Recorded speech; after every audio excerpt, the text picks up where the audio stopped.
Bonjour à tous. Alors pourquoi filmer en 4K?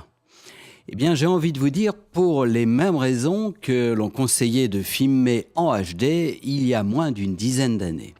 L'époque où le standard SD était encore largement utilisé. Aujourd'hui et pour encore quelques années, le format HD est la norme. On tourne majoritairement en HD, on travaille donc en HD pour le montage et pour la diffusion. Alors, pourquoi s'embêter à tourner en 4K? Eh bien, simplement pour avoir une meilleure qualité HD.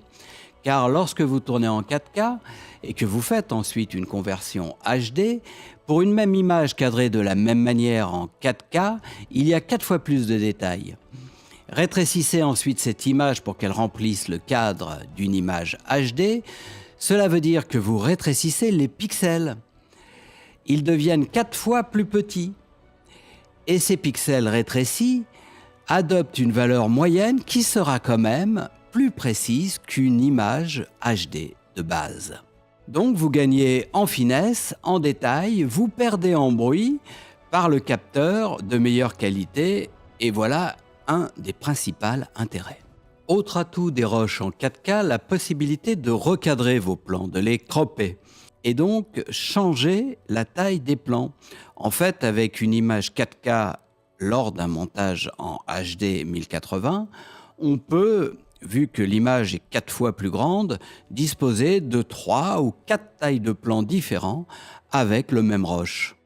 Autre intérêt, on peut de la même manière organiser un travelling ou un panoramique, en clair un mouvement dans l'image.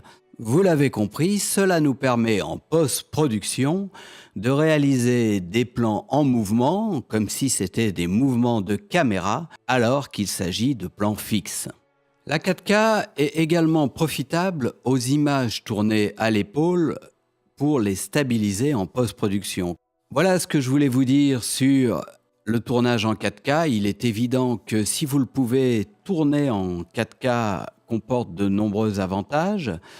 Attention toutefois, il y a quelques inconvénients, le prix évidemment des appareils de prise de vue et aussi le fait que la 4K comme les formats supérieurs sont de plus en plus gourmands en ressources. Il vaut donc mieux avoir un ordinateur puissant et des disques durs de très grande capacité.